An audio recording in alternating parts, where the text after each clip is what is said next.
Mag, votre rendez-vous avec les arts et les spectacles sur i24 News. Nous démarrons cette semaine avec vous. Merci. Nous allons aller aujourd'hui en France pour l'une des pièces les plus attendues de l'été. Lambert Wilson dans la comédie musicale The King and I sur la scène du Théâtre du Châtelet à Paris. C'est un pur bonheur. Dans ce journal, nous recevons une réalisatrice israélienne, Hana Azoulay Asfari. Son film Orange People raconte l'histoire de 3 générations de femmes marocaines.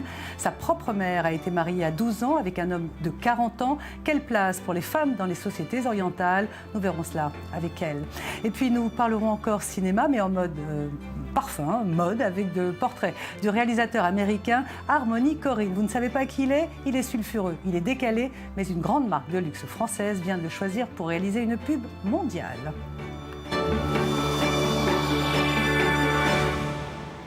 Voilà pour le sommaire. Merci d'être fidèle à ce magazine. Nous partons tout de suite voir de près la comédie musicale de l'été. Un vrai buzz et pour cause. Ça se passe à Paris. Lambert Wilson, l'acteur Lambert Wilson chante sur scène en blond platine. Il incarne le roi de Siam. C'est une histoire vraie. Au 19e siècle, ce roi qui avait de multiples femmes et 67 enfants, ce roi a entretenu des relations complexes avec son institutrice anglaise, une intellectuelle qui a ébranlé son pouvoir, son mode de vie et sa virilité. Le récit, Sandy Fortis.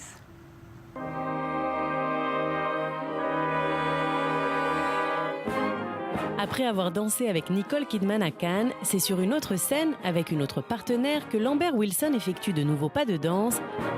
Dans la comédie musicale The King and I, Lambert Wilson, l'acteur, nous montre ses talents de chanteur. Un rôle royal plein d'ambiguïté qui lui va à ravir. Le roi est un personnage très énigmatique parce qu'il est plein de facettes très différentes. C'est en même temps un personnage qui est réaliste et en même temps il a un côté aussi un peu dessin animé. Il est colérique, il est enfantin, il est séducteur, il est tout ça à la fois. Signé du célèbre duo Richard Rodgers, Oscar Hammerstein, les pères de la mélodie du bonheur, cette comédie musicale met en scène le tout-puissant roi de Siam et l'institutrice britannique qui l'a fait venir pour apprendre l'anglais à ses enfants. Une histoire connue du public américain, notamment grâce au film éponyme avec Yul Brynner, sorti en 1956, mais qui n'a pas traversé l'Atlantique. C'est un rôle énorme parce que c'est une œuvre méconnue en France aussi, parce qu'elle n'a jamais été faite, en tout cas pas à Paris. Et les possibilités sont rares de les faire sur scène parce que ça demande tellement de gens. On est 50 sur le plateau. Il y a 50 musiciens dans la fosse. C'est exceptionnel de faire ces comédies musicales-là maintenant. Entre humour et gravité, The King and I détonne des comédies musicales classiques souvent centrées sur l'amour. En pleine terre d'Orient, le public assiste cette fois à un véritable choc des civilisations et des cultures dans une ambiance assez festive. Etc., etc., etc. C'est le travail de groupe, c'est le travail aussi bien avec des chanteurs d'opéra, des danseurs, le tout étant unifié et supervisé par la présence de la musique. Elle crée de la bonne humeur. Une bonne humeur que le public pourra apprécier au Théâtre du Châtelet à Paris jusqu'au 29 juin. Jeu impeccable, chorégraphie affûtée, costumes extrêmement soignés et tableaux impressionnants, The King and I mérite indéniablement sa standing ovation. Une autre voix magnifique vient de s'éteindre, celle du jazzman Jimmy Scott, une voix aiguë, asexuée. Jimmy Scott était atteint du syndrome de Kallman, il ne grandissait pas. Malgré ses débuts avec Lionel Hampton et Charlie Parker, ce tout petit bonhomme a été veilleur de nuit et infirmier. C'est grâce à Lou Reed qu'il a enfin connu la gloire et l'argent. Jimmy Scott avait alors 60 ans, il vient de s'éteindre, il avait 88 ans et c'était à Las Vegas. À suivre du cinéma avec le portrait du réalisateur Harmony Korine et puis notre invitée l'israélienne Hana Azoulay Asfari qui va nous parler des mariages forcés dans les sociétés orientales. Tout de suite, c'est la highlight. 120 photographies pour retracer le quotidien des Français durant la Première Guerre mondiale. À Paris, une exposition présentée à l'Orangerie du Luxembourg a été mise en place grâce à la numérisation des archives de l'Excelsior, quotidien paru entre 1910 et 1940. Journal qui a su documenter la place des femmes, la vie politique et l'extraordinaire solidarité nationale que la guerre a engendrée. Jour de guerre à l'Orangerie du Luxembourg, c'est jusqu'au 22 juin. drame, passion et musique. Tosca est l'un des plus grands opéras de tous les temps. Une production de Jonathan Kent qui se déroule à Rome au XIXe siècle sur fond de menaces et d'instabilité politique. Le classique de Puccini fut un succès éclatant dès sa première représentation en 1900 et reste encore aujourd'hui l'un des opéras les plus joués. À Londres, c'est au Royal Opera jusqu'au 26 juin. Selon Albert Camus, protester est l'un des droits fondamentaux qui mènent à la liberté. À une époque où différentes idéologies s'opposent dans des sociétés mutuellement hostiles, Israël est le théâtre de nombreuses protestations. C'est cette complexité qui sera mise en avant à l'occasion d'une exposition au Museum on the Seine à Jérusalem toute cette année. Harmony Korine serait-il en train de s'embourgeoiser? Si vous ne le connaissez pas, ce réalisateur américain a longtemps été provoque avec des films improbables mais cultes et un mode de vie trash. Désormais, Harmony Korine tutoie le luxe. Il vient de signer pour Dior le clip du parfum Addict. Son portrait, Charlotte Attal. Harmony Korine, c'est l'histoire d'un prodige rebelle aux tendances underground. Il écrit son tout premier scénario aux côtés de Larry Clark à 18 ans. Avec le film Kids, il met en avant la vie d'adolescents new-yorkais qui découvrent sexe, drogue et alcool. Apportant un nouveau style grunge et branché au cinéma américain, il est le premier à mettre en scène l'actrice Chloé Sevigny et se fait rapidement apprécier par la critique qui juge son style provocateur au plus proche du réalisme. Sa carrière controversée démarre. En 1997, il réalise son premier long métrage. Avec Gummo, il illustre une jeunesse toujours plus sauvage, sans attache ni morale. Si son côté choc et provoque n'est pas apprécié aux États-Unis, Korine fonde sa popularité grâce à ce film en Europe et au Japon, où il devient même une icône mode autant qu'un cinéaste. Sa carrière est lancée quand 10 ans plus tard, il présente au Festival de Cannes Mr. Lonely, qu'il réalise avec son frère Avi Korine. Le film raconte l'histoire d'un jeune Américain perdu à Paris qui parvient à subsister en incarnant le sosie de Michael Jackson. Ce film passe inaperçu et plonge le cinéaste dans des années de passage à vide. Pendant cette période, l'univers de la nuit devient son inspiration. Il réalise les clips de Cat Power ou Bonnie Prince Billy et écrit même des paroles pour la chanteuse Björk. En 2010, la marque Prenza Schuler fait appel à son univers pour réaliser sa campagne de pub d'une édition limitée de t-shirts. À travers une jeunesse toujours aussi déjantée, Korine impose son univers à la marque qui se voit comme la nouvelle maison hype new-yorkaise. Mais que les fans se rassurent, Harmony Korine ne disparaîtra pas très longtemps du cinéma américain, puisque 2012 marquera son grand retour avec Spring Breakers. À l'affiche, James Franco et les actrices de Disney qu'il convertit en nymphomane sous amphétamine. Le cinéaste trash est bien de retour et son public répond présent.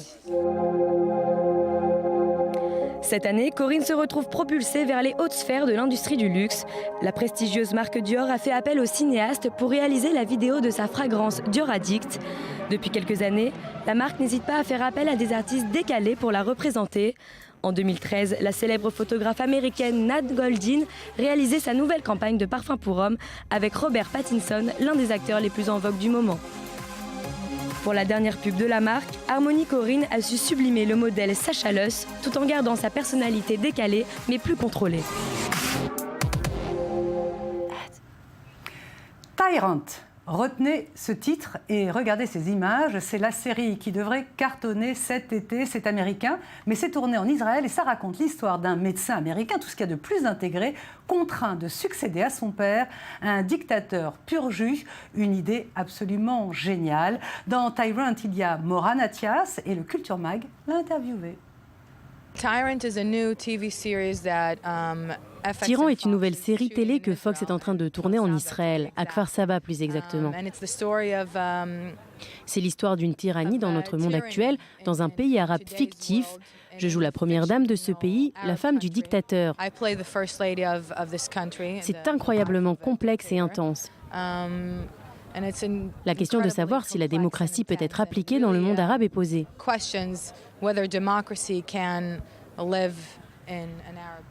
Et cette idée géniale sort de la tête de Gideon Raff, c'est le scénariste israélien à qui l'on doit Hatoufim. C'est un artiste incroyable qui a une certaine vision et qui veut raconter l'histoire d'un vase clos. Personne ne peut vraiment savoir ce qu'il se passe derrière les portes d'un bureau d'un Premier ministre qui doit prendre la décision d'attaquer ou pas. Il brise les clichés de ce qui se passe réellement dans la vie de ces gens-là. Et l'on va terminer cette émission avec du cinéma, avec la sortie en Israël du film Orange People, réalisé par Anna Azoulay Asfari, qui est avec nous sur le plateau. Merci beaucoup, Anna, d'être avec nous, parce qu'on voulait vous avoir sur le Culture, parce que votre film pose ou repose à nouveau la question de la place et de l'assimilation des Juifs marocains dans la société israélienne. Je voudrais préciser que vous êtes en première ligne dans les ligues de défense des femmes misraris, ces femmes juives venues des pays arabes. Alors, votre film, c'est Orange People, c'est 3 générations de femmes et c'est basé sur votre propre histoire. Oui, absolument. C'est inspiré de ma propre histoire. Je l'ai écrit il y a 17 ans sur une femme. Il s'agit d'une femme de 40 ans qui essaye de lutter contre ses propres démons et qui commence avec l'histoire de ma propre mère. Ma mère a été mariée de force à l'âge de 12 ans à un homme de 40 ans dans un petit village des montagnes de l'Atlas. Et donc cette femme se lutte pour sa propre indépendance lorsqu'elle arrive à l'âge de 40 ans. Cela fait 20 ans que je traite de cette question. Je combats pour la représentativité des figures du monde oriental dans la société israélienne. J'espère que je le fais avec un certain nombre de résultats. Oui, vous le faites avec succès, puisque votre film Shrour, que vous aviez réalisé en 1994, a été un véritable succès et un phénomène de société ici en Israël. Alors on va parler un peu de tout ça. Je voudrais revenir à votre film. Pourquoi le mot orange ? C'est lié à une histoire, à un suspense qu'il y a dans le film. Le couscous que la femme prépare dans le film, eh bien, l'épice qu'elle met dans ce couscous, eh bien, transforme la peau de ceux qui la mangent en peau orange. Évidemment, ça fait appel à la culture marocaine, et à la tradition que la grand-mère essaye de transmettre à ses propres enfants. Et c'est le décor de ce film. Anna Asfari Azoulay, vous êtes née dans les années 60 dans une ville du sud d'Israël. Vous avez réalisé, vous l'avez dit, enfin écrit, votre mari elle a réalisé le film Shrour qui parlait aussi de la place des Marocains. Qu'est-ce qui a changé dans la société israélienne depuis 1994 ? Beaucoup de choses ont changé. Le précédent film, c'est effectivement mon mari qui l'a réalisé. Cette fois-ci, c'est moi, donc c'est déjà un changement. La réalité, la société israélienne ne croyait pas en les femmes à l'époque. Elle ne les pensait pas capables de diriger, d'occuper des positions clés. Je crois qu'aujourd'hui, l'éducation féministe est devenue très populaire en Israël, notamment grâce aux études de genre de l'Université Tel Aviv, aux études de cinéma qui se penchent beaucoup sur la question. Et les femmes ont commencé à penser qu'elles pouvaient elles-mêmes réaliser et que leur propre histoire n'était pas moins intéressante que celle des hommes réalisateurs. Justement, donc ce que je voulais vous entendre dire, c'est que finalement le sujet de la place des Marocains dans la société israélienne, c'est un sujet qui n'est plus tellement d'actualité. Peut-être que le combat à mener aujourd'hui, c'est un combat pour les femmes, pour le droit des femmes. Je crois que ce sont des choses parallèles, c'est complémentaire. Le sujet de mon film, c'est exactement ce que vous dites. Mon film n'est pas un film oriental, n'est pas un film sur les Marocains. C'est un film hybride qui parle un langage multiculturel. Il y a eu effectivement dans la société israélienne un changement dans la société israélienne au sujet du multiculturalisme, mais également au sujet de la place des Marocains. Anna, c'est ma dernière question. Votre film Orange People raconte donc l'histoire de votre maman, mariée à 12 ans avec un homme de 40 ans, forcé à être marié. C'est un combat qui fait beaucoup parler aujourd'hui dans les sociétés, notamment les sociétés arabes, musulmanes. Est-ce que vous, en tant que militante féministe, est-ce que vous menez ce combat au sein avec d'autres associations arabes pour justement lutter contre ça ? J'aurais aimé le faire. Aujourd'hui, mon film est projeté avec des femmes juives et arabes. Le conflit israélo-arabe est très complexe, de telle sorte qu'il est très difficile de pouvoir promouvoir ce genre de combat, mais j'aurais aimé le faire. Vous me donnez une bonne idée que je vais de ce pas promouvoir, et je suis en contact avec le Centre Pérez pour tenter de le faire.